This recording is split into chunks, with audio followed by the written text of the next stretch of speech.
संवाद करूंगा भारत देश की उन भूलों के बारे में जिनके करने पर हमने बहुत कुछ खोया अपने देश का।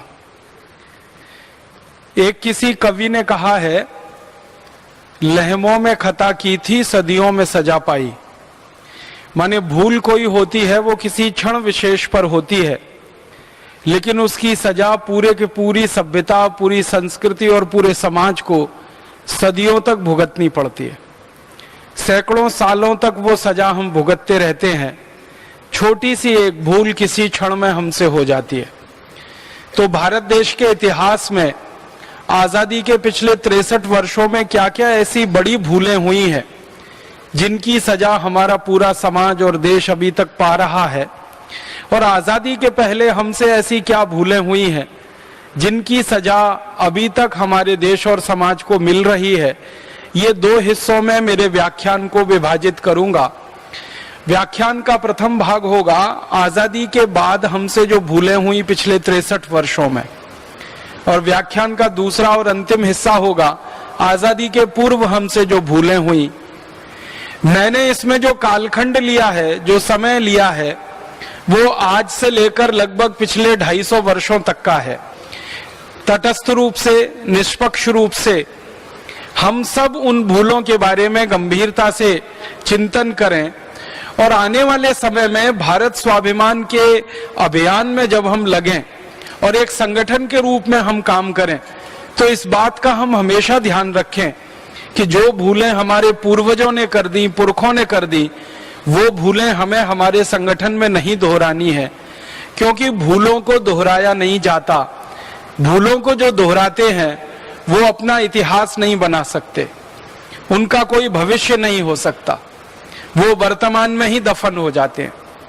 दुनिया में सबसे अच्छी सभ्यताएं वो मानी जाती है जो अपनी भूलों का सुधार करती चली जाती है, और दुनिया में वही सभ्यताएं जीवंत मानी जाती है जो अपनी भूलों का सुधार समय के अनुसार करती रहती हैं। तो भारत की सभ्यता के बारे में हम मानते हैं कि ये बहुत पुरानी सभ्यता है, और शायद इस समय दुनिया में सबसे पुरानी जीवित सभ्यता है। भारत के बाद की बहुत सारी सभ्यताएं आई और चली गई, लेकिन भारतीय सभ्यता अभी तक जीवित है पूरी दुनिया में। तो शायद इसलिए कि समय के साथ हमने भूलों का परिष्कार करना सीखा है, तो भविष्य में भी हम इन भूलों का परिष्कार अपने जीवन में और समाज में कर पाएंगे।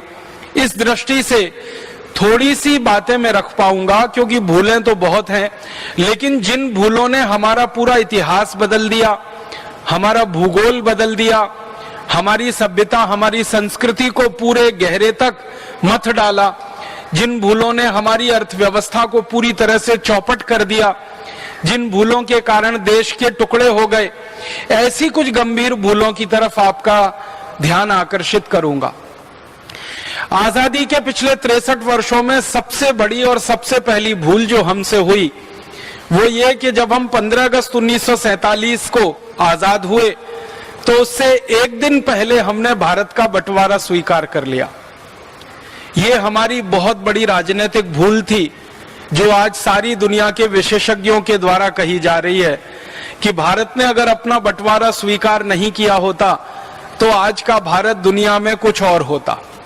लेकिन 14 अगस्त 1947 को हमने भारत से अलग एक पाकिस्तान देश बनना मंजूर करा लिया, या हमने स्वीकार कर लिया कि पाकिस्तान नाम का एक देश इस देश की जमीन पर बन जाएगा। ये हमारी बहुत बड़ी भूल साबित हुई है पिछले 63 वर्षों में।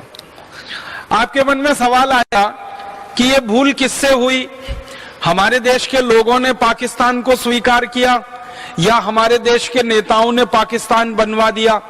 लोगों की बात अगर मैं करूं आपसे, तो 1937 से भारत में एक राजनीतिक पार्टी बनी। मोहम्मद अली जिन्ना उसके अध्यक्ष हुआ करते थे, और उस राजनीतिक पार्टी ने भारत देश में पाकिस्तान की मांग करना शुरू किया।